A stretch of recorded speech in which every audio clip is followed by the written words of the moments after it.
Kung ito ay disenyo, and then doon sa 2014 yan. Ayan, kung Diba? disenyo ang pagbabatayan. Oo, dahil yun ang ituturo Bakit mo. mo inaprobahan yung Hindi disenyo mo na yan? pwedeng yung disenyo naging sa 2016, 2022. Yan. Hindi sa Pangulong Duterte, hindi rin kay Pangulong Bongbong. Oo. Doon yan sa 2014 kasi yun ang simula design Di, ako ang ano dyan, mananagot dyan, yung simula at pagtatapos. Dahil hindi... Kasi stability test, aalamin mo yan sa bagay. Sa pagtatapos yan, nakapasa ba lahat yan? Sige nga, check mo nga anong requirements. Bago binuksan, ano? Oo. Oo nga. Kasi titignan mo kabaga, may akin na nga yung maso mo dyan. Safety, ano. May titest mo yan. So, simula at katapusan. Yes. So, libre na yung nasa gitna. Hindi, ang problema sa gitna yung kumulapso Hindi, ano yan. Para wag na po maulit. Oo. Yung tulay dyan sa yung tinatawag na Kabagan Santa Maria Bridge. Ay, di ba controversial nga gumuho isang araw? Sa ngayon, sa dami-dami ho ng mga tumingin na dyan, Oo, tama. ay wala pa akong nakita na nagsabing walang kasalanan dyan yung truck. Ang may kasalanan dyan, ang talagang pangyayari dyan, dapat yung tulay matibay.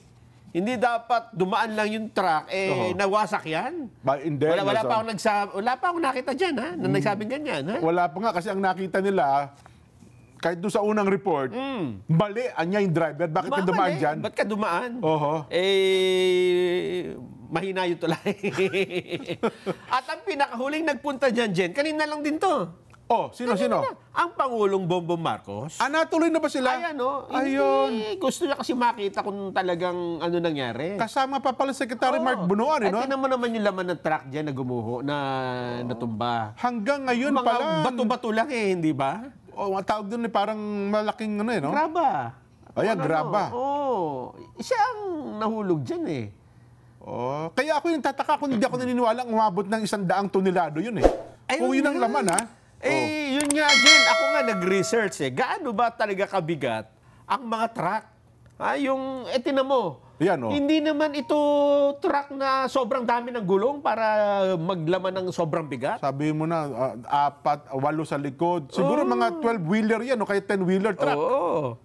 Alam mo ba na ang mga truck pala, yung magkarga ka ng...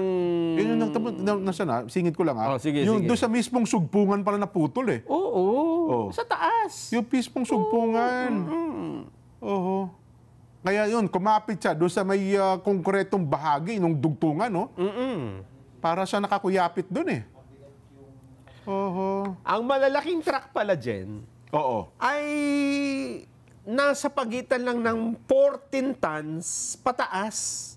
14. 14. 20 tons, 30. Bihira ka makakita ng truck na ganun kalalaki ang karga. Sabi ko nga sa iyo, kahit na yung mga boulders, at saka yung mga solid na bakal, Yun nga. Ang pinakamabigat lang niya siguro, hindi pa ata siguro aabot ng 50 tons. Kasi yung gulong niya, hindi naman bakal yan, hindi naman kagaya ng pison niya na bakal ang gulong Yes. Diba? Pero kahit nga pison, hindi aabot ng 100 tonelada ang bigat. Kaya nga ang karaniwang mga tulay, katulad nito, malaking tulay ito, di ba? Ang weight limit niya ay 40 tons. 40. Pero tingnan mo ito, overloading daw yung truck Meron tayo kasing batas na anti-overloading law, lalo yung mga dumadaan sa expressway. Yan Republic Act 8794.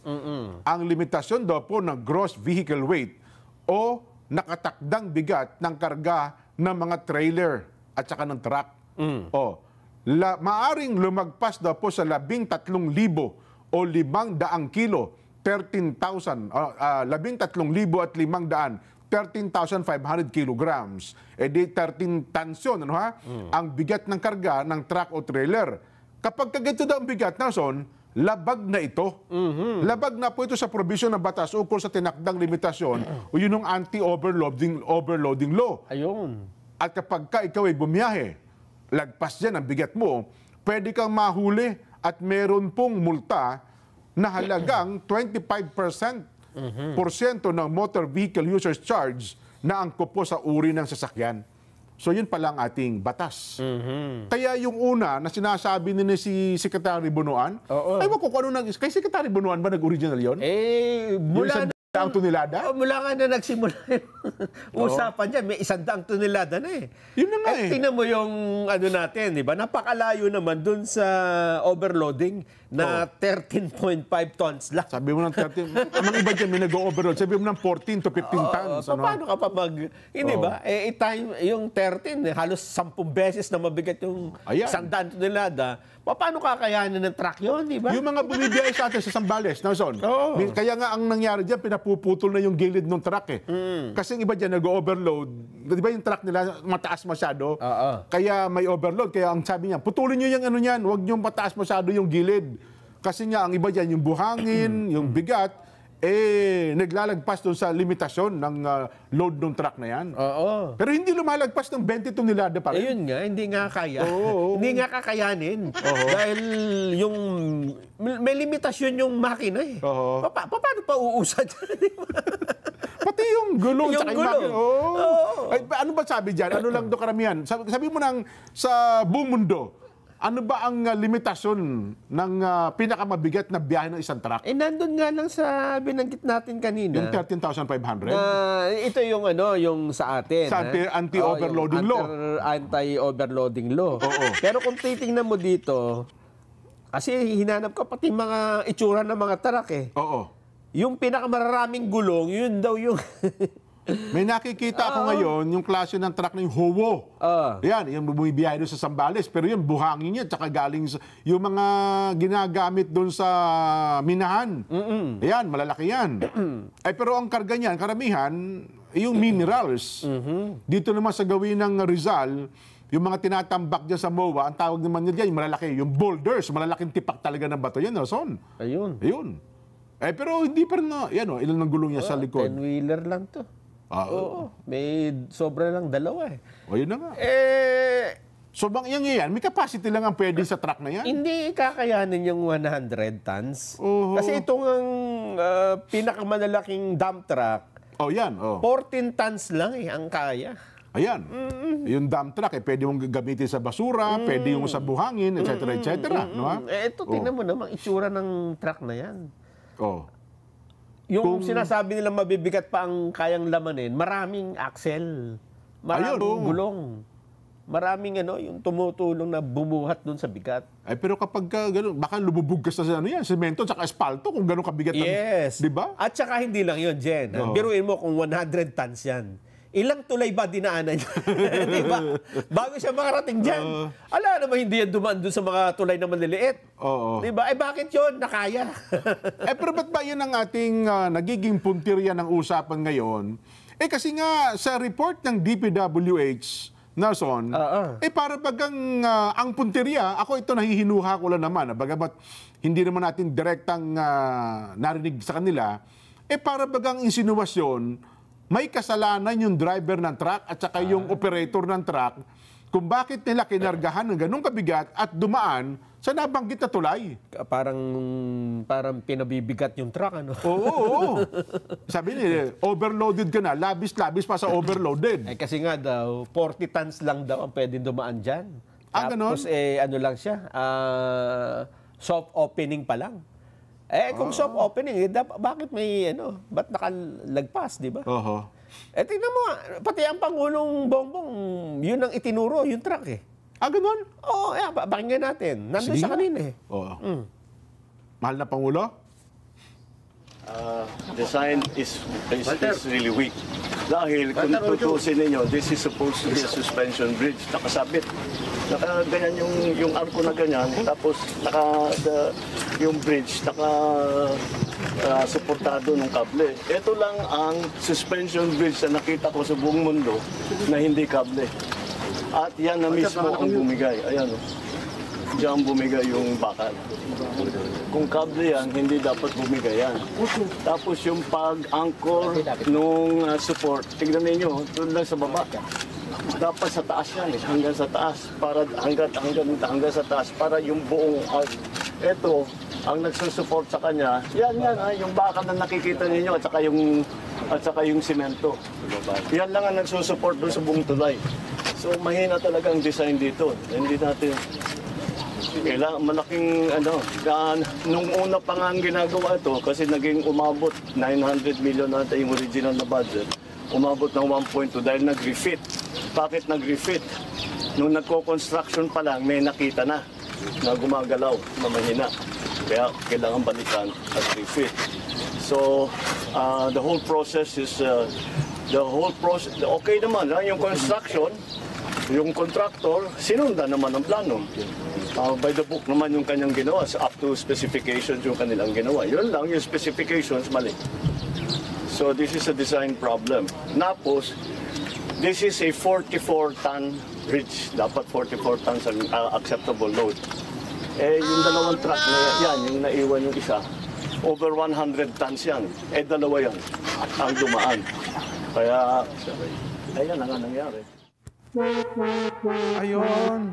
So, mukhang iba rin ata ang impormasyon na karating sa Pangulo, Nelson. O, kasi ang alam ng Pangulo, 100 tons din daw yung truck eh. Dalawa. Yung kasi yung unang official statement dyan, ng DPWH Yun na nga, Region 2 eh. Oho. Na 102 tons yung truck na dumaan. Dalawa. Di 200 tons yung nagkasabay sa ano? Ganun ba? Ewan ko kung pwede naman makita yan. Di ba, ang mga truck, meron namang inscription yan eh. Di ba? Yes, Tonnage yes. capacity, makikita mo kung sa ilan may doon. gilid. Makita kaya doon, 100. Tsaka kung nag-overload ka man, ano? Tsaka dun sa, hindi naman tayo kasi engineer, ano? Pero sino man ang nagbigay ng impormasyon sa Pangulo, huwag yung imamali ang Pangulo. Kasi una, ang Pangulo hindi naman engineer. Yun nga. Again, aywan ko lang po, itama nyo kami sa mga, baka may nakikinig tayo mga inhinyero dyan, no? Driver ng truck, o ano pa man. Yung mga eksperto sa truck. Ayan, yan, Marami kang kilala yung mga dyan. nagtatracking. Kung meron bang truck na kaya yung 100 tonelada? Ayan, si Kuya Raul, na, ayan, may mga tracking yan, no? At saka yung mga may nanonood sa atin, na mga yung tracking operators, haulers. Posible ba yung magkarga ka ng 100 tonelada Sa isang truck. sa isang truck? At makatakbo ng ganyan At ka. makatakbo siguro. Mabilis yan dyan eh. Di ba? May dashcam may yan dashcam yung, Hindi naman sa sobrang bagal eh. Hindi, Nakakatulad parang- doon nakakasalubong nating may mga dalang mabibigat talaga. Di ba? Ang bagal talaga nun. Ayan. Pero ito, may dashcam siya nung dumaan siya sa tulay, hindi ganun kabagal. Yes. Di ba? Makikita mismo kasi may dust. Yun na nga po. Wag niyo pong wag yung imali ng impormasyon. Kaya tuloy ang dating parang sa bandang huli ng pahayag ng Pangulong Bongbong ay may pagkakamali din talaga yung truck driver, di ba? Pero una, sinabi niya, mukhang may mali talaga sa disenyo. Yung design daw ang may Yung problema. design. Ang ginawa lang daw ng tractor, sinunod yung disenyo. Ayun. Sinunod yung disenyo, so yung original daw na kontrata ay almost 900 million. Nung ginagawa pa lamang, may nakita ng aberya, nagkaroon ng retrofitting, umabot na mahigit 1 billion. Kasi nga, hindi ubra yung design dun sa lugar eh. Pero ako, sa tingin ko, may mga dokumentong magpapakita dyan, Nelson, sino noong 20 14 ba? Doon sa records yung dati. simula, Nung simula. Lahat po yan, pwede natin ipatawag siguro. Contractor, Hindi makakawala yan. district engineer. Kung tawagin paper trail yan. Yes, may paper. Hindi pwedeng sino ang nag-initiate ng project. Kasi Chaco may nag-initiate ng project yan eh. Di ba? Ito ba initiate ng project ng DPWH region, DPWH national, o ito ba initiate ng isang senador? Initiate ba ito ng isang congressman sa kanilang lugar? Nelson? Mati-check, mati-trace natin. Siguro yun ang suysuyin, Yun ang suysuyin at yun siguro ang alamin ng Pangulong Bongbong Marcos kasi noong isang araw kanyang statement ay talagang dapat may managot sa bagay na ito.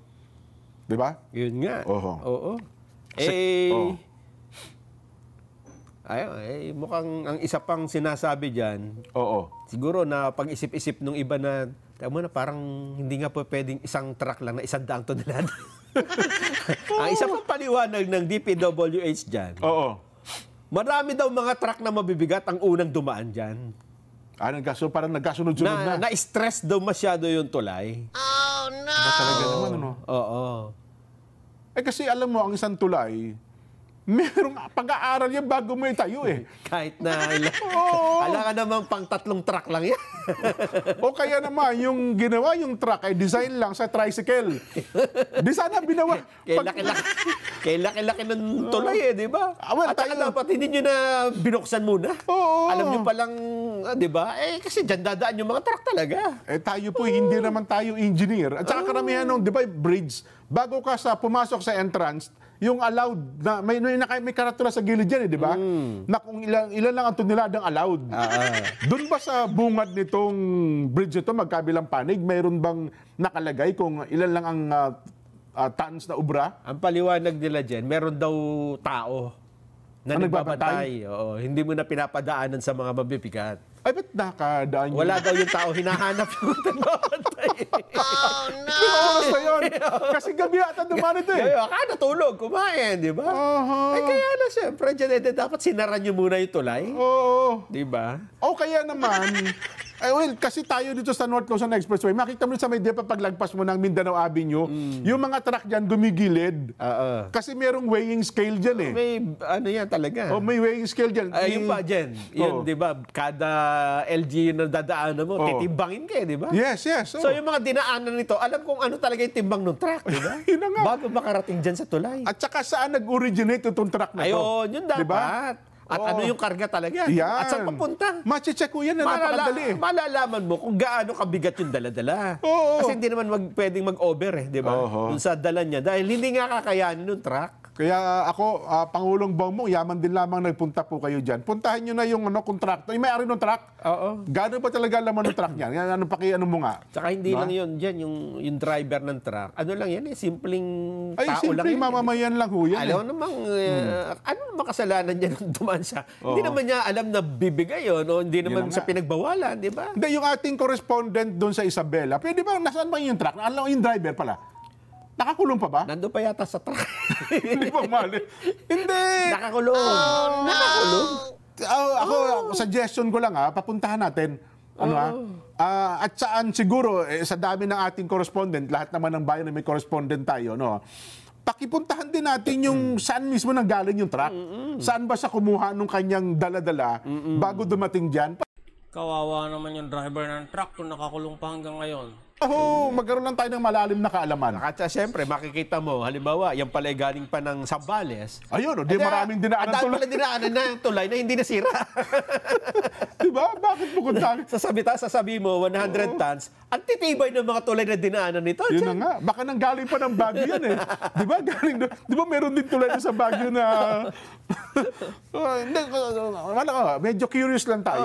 Tsaka makikita mo yung ano niya, yung rota, di ba? Ayun, yun o. Kung saan ang galing. Kaya yung ating, Natalie, i-coordinate mo nga ha. Puntahan natin yung truck driver. Itanong lang natin, gano'n ba Kayo na kabigat? tayo pumunta. Malayo lang Isabela, no?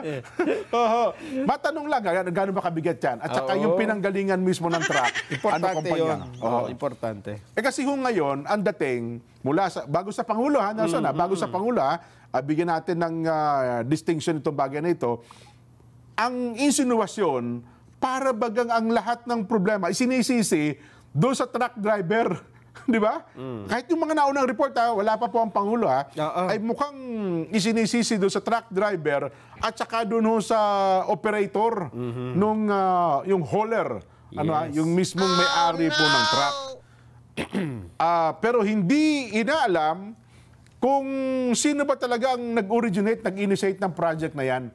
Di ba? At yun bang project na yan, sa isang pangkaraniwang engineer, sa assessment kasi nila, Nelson, mache-check magkano ba talaga ang posibleng gugulin sa project na yan.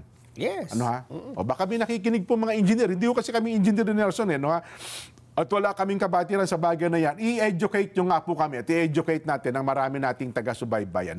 Pero itanong na natin sa kanila, Nelson. Ayan. Ang ating magiging Vox Populi, yaman din lamang kontrobersyal itong bagay na ito. Ang tanong natin ay ganito, dapat bang isisi sa truck driver?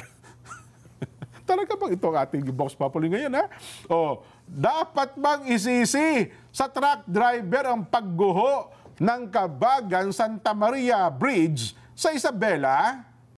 I-comment nyo na lang po ang inyong sagot. Hindi na pwedeng sisihin si Pinoy kasi patay na. Eh, ang last touch si PBBM. Lagot si PBBM. Oh no! Bakit yung pinabuksan ng tulay kung mahina pa?